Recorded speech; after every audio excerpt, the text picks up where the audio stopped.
Hello everyone. Today I'm going to be showing you some of the most basic materials required for terracotta jewelry making.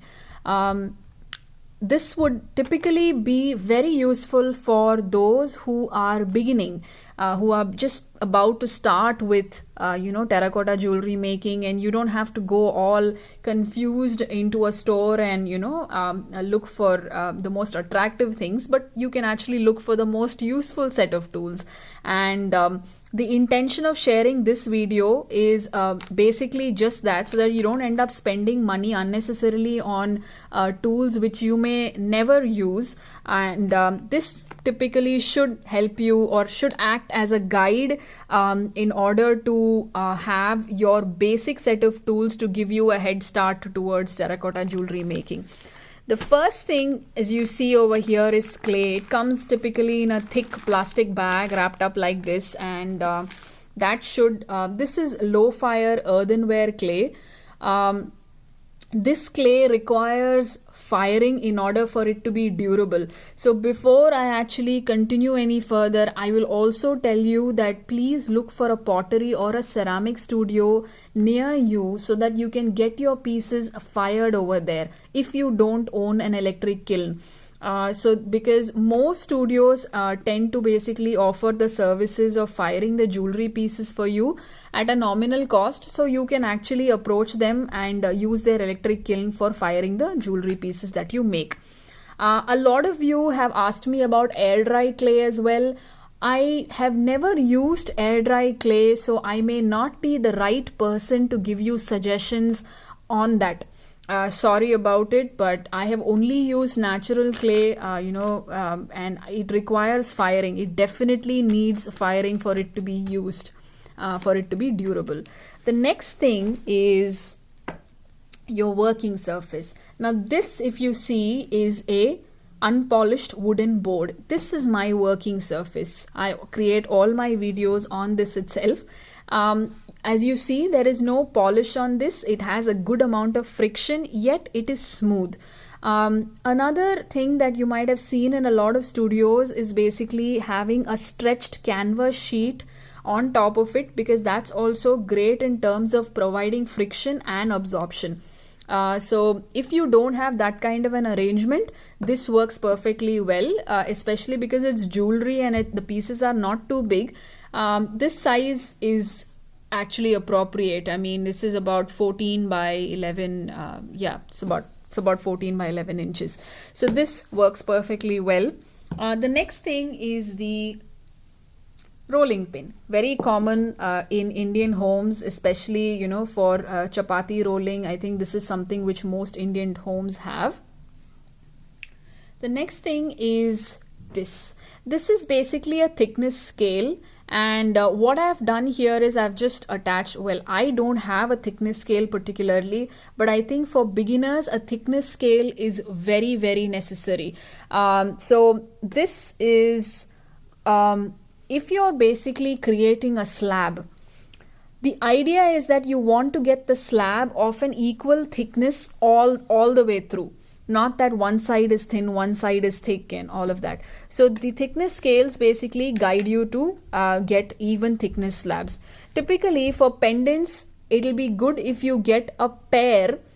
Remember, a pair. You need two such scales to basically, for this to be functional.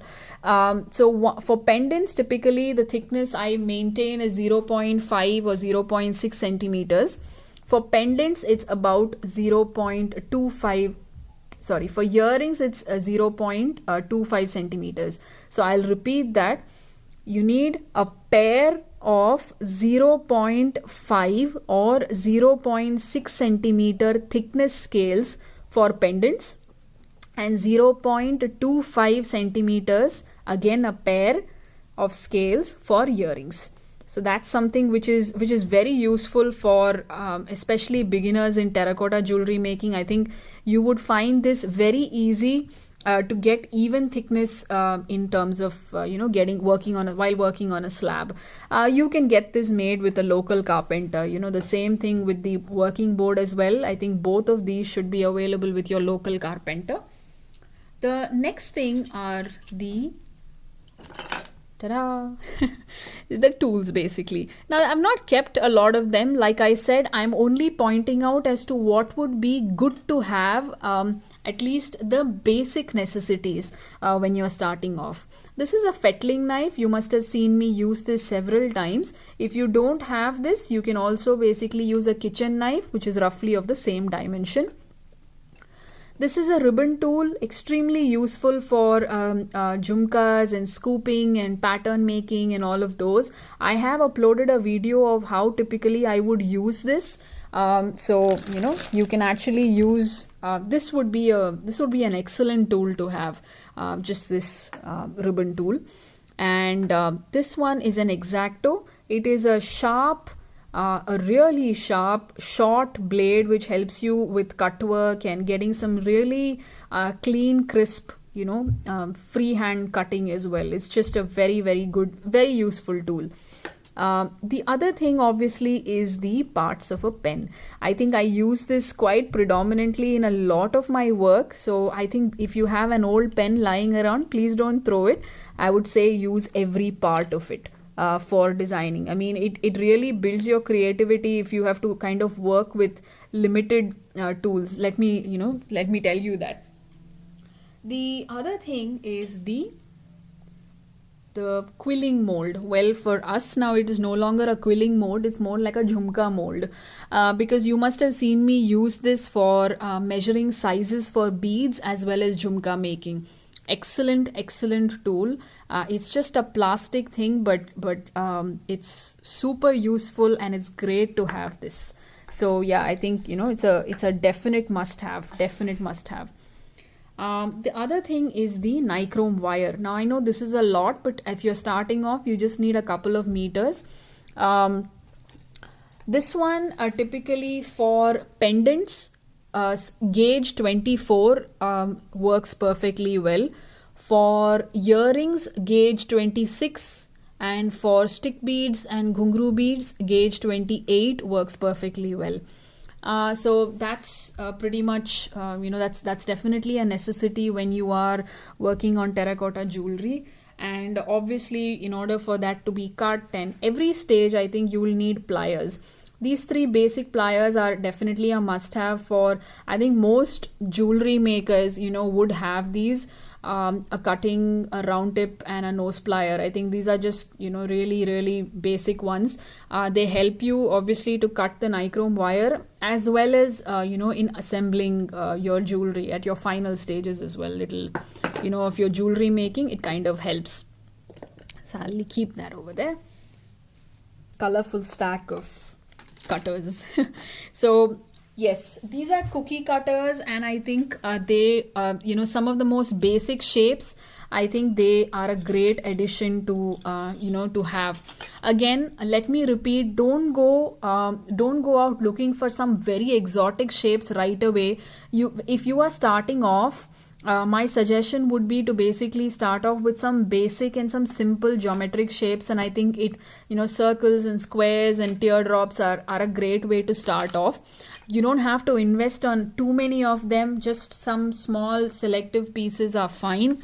Another thing are these. I have uploaded a video of how I have basically used these to create studs and small earrings, hook earrings. So this would be super useful to have. Especially in terms of earrings, having such small cutouts can be very difficult if you don't have a cookie cutter. So this kind of eases your job to a great degree. So this will be a good buy.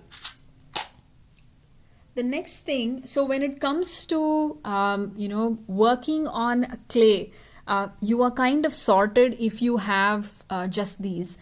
You don't need anything beyond this if you are basically if you're looking to create some simple jewelry pieces. Just with these you'll be perfectly fine, and you will be able to manage a lot of variety of designs. And I think I've already uploaded, because I think most of my jewelry making videos, I don't use very sophisticated tools or anything. I use extremely simple tools, and I've shown you patterns that you can really be creative about. Another suggestion for cookie cutters, if you like particularly a shape that you don't get in the market, if you have like old invitation cards or greeting cards lying in the house, you can actually cut it out and use them as, like just draw an outline, cut it out, and then use them as proper cookie cutters. I think that works perfectly well. So obviously after the jewelry is made, you would have to fire it. And once the pieces are fired, comes painting. So painting over here, I am not going to be speaking about glazes.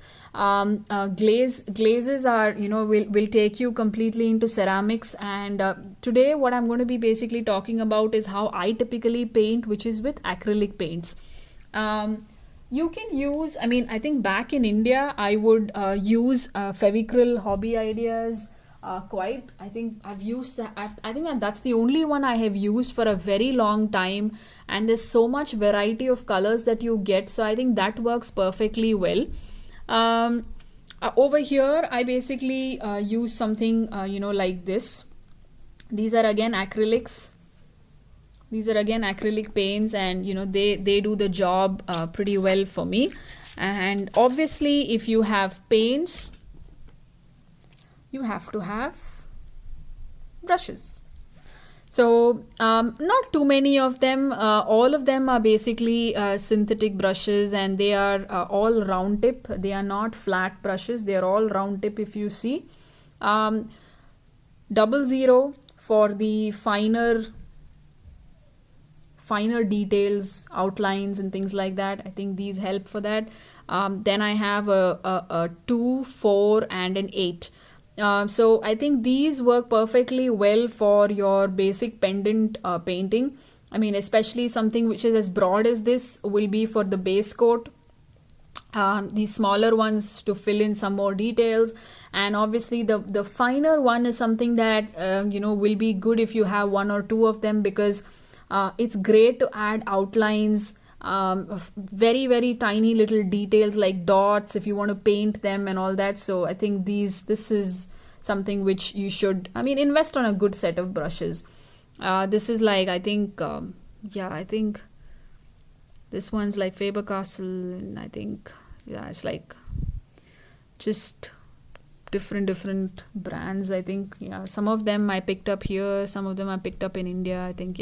So I think investing on a good set of brushes, it's a great addition. You definitely need it. So once your jewelry is painted with your acrylics and all that, I think there's another thing about varnish. I think a lot of you have asked me about varnishing. Now, I don't typically varnish my jewelry pieces, but if you would like to, maybe once the pieces are completely dried, only then should you ideally varnish.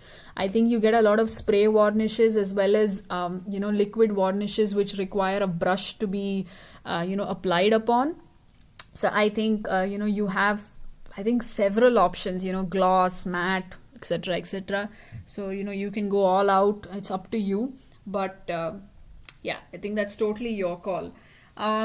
Once your pieces are painted, then comes the assembling part, which is the final stage of your jewelry making.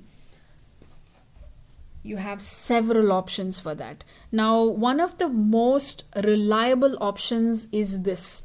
It's the nylon cord, which I have probably used. This was one of my first methods of assembling jewelry pieces, and it still remains one of my most reliable methods, because it makes use of no crimp beads or no extra other things, or it just holds on to a pendant as well so well. It's a super strong cord, and I'm extremely comfortable using this. And this size is the size which I've been using from the very beginning, because I remember I had carried a bead sample along with me, and I actually tried this cord in the store, putting it into the bead and seeing if it fits, because you get these cords in various sizes, so you can actually, when you are going, my suggestion would be to carry a sample of bead along with you, your terracotta bead, that's what I mean, terracotta bead along with you, so that you're able to use this and buy the right size cord. So that's something. And obviously when you're buying this kind of a cord, you need wooden beads. Now this size wooden bead is actually the most appropriate. Let me open and show you. You know, this is the most appropriate for me, which is why I kind of picked up this one. It fits, and this is one of the beads. I always buy this in like bulk and keep it, because I have used this same size bead for almost from the time I have started, which is about I think about 10 or 11 years now. Because once the size kind of fits, you don't want to break away from that, and this just makes it easy. So which is why I try to buy like a couple of packets like this, and I just keep it. This is in fact a small packet. I have something much bigger than this, because you just end up using it, and because it's wood, it's just going to be fine. It's not that it's going to get spoiled or nothing of that sort. So these help to a great degree when you have to basically join or rather assemble the pieces. So this typically comes here. So when you're putting your jewelry, I mean, you have to kind of close it. I have shown this method before as well, where I kind of join these two and try to put them in these, in one of them. So the size should be something which helps the chain have an adjustable bead. So that what I mean to say is that it shouldn't be so loose that it just moves very easily, and it shouldn't be so tight that you're not able to even move it a little bit or adjust it. So that's something that will require a little bit of groundwork from your end. So whenever you have your pieces ready, and whenever you're going shopping for the assembling material, it's good if you have if you buy probably the cord first, and then you buy the bead later. So that's that. Now after that, if you want to basically assemble using a gear wire, this is typically a gear wire. If you see, the wire is pretty thin, and but it's quite strong. It's pretty strong, especially if you're looking to even do mixed media jewelry, which is a combination of say terracotta and glass beads, or wooden beads, or anything of that sort. Something like this might help you for pieces which don't have a very big hole. Something like this probably is more appropriate. When you are buying this, you can't just buy this. You will have to obviously remember to pick up crimp beads. So I have this in a silver and a gold, because if I'm using a gold one, I typically use a gold gear wire. I would probably use a gold crimp bead. If I'm using a silver one, I would use a silver crimp bead. So I'll keep that here. When you are doing a gear wire assembling, you obviously need cords. You get so many beautiful cords, in some fancy stores and stationery stores and all that in India. These are examples. One's a gold one, one's a combination of silver and black. So it's almost self-explanatory. When I show this, you probably understand how it's going to even come. So one end of the gear wire comes here, you kind of lock it, and then the other end kind of meets here. Again, you lock it, and that's it. Beautiful, quite grand, very festive, and really colorful.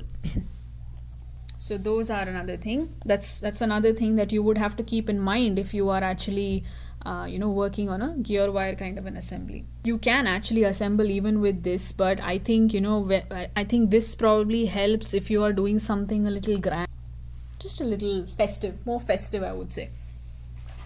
Coming to earrings, obviously you get these kinds of hook, in several colors. You will get this in like an antique, you get this in gold, you get this in silver, you get this in so many varieties. So this is something that you can pick up. You can pick up like a pair or two or a couple of them basically if you're starting off. So these stud posts, especially if you are somebody who likes making studs, I think these are probably something which you will need. and this, which kind of helps you lock the earring, the stud. You have so much variety that's available these days, so you're actually spoiled for choice. But like I said, try to stick to the basics in the beginning, and you don't need so many, you just need a few. If you are using studs, you obviously need a very strong industrial adhesive. In India, I used to use a product called Araldite. Over here I use the E6000. I think it pretty much sums up what every beginner in terracotta jewelry should ideally have, and you can go a long way with this. I mean, you'll be able to create a wonderful variety, and I really hope this video helps you with buying the right set of materials. If you like the video, please like the video and subscribe to our YouTube channel.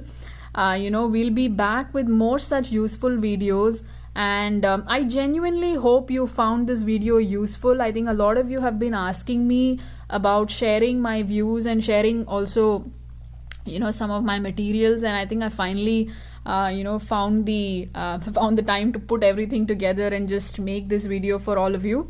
So I really hope you found this useful, everyone. Thank you again for your time. I know it's a long video, but I just didn't want to skip any step, because I think it's good if you at least know the basics, because if I tell you to just buy this, you wouldn't even know why I'm telling you to buy it, and I don't think it's a fair ask.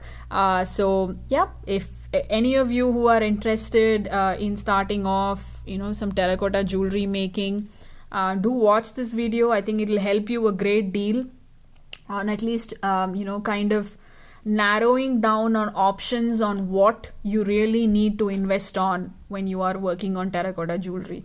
Good luck with that, and thank you so much. Thank you again for your time.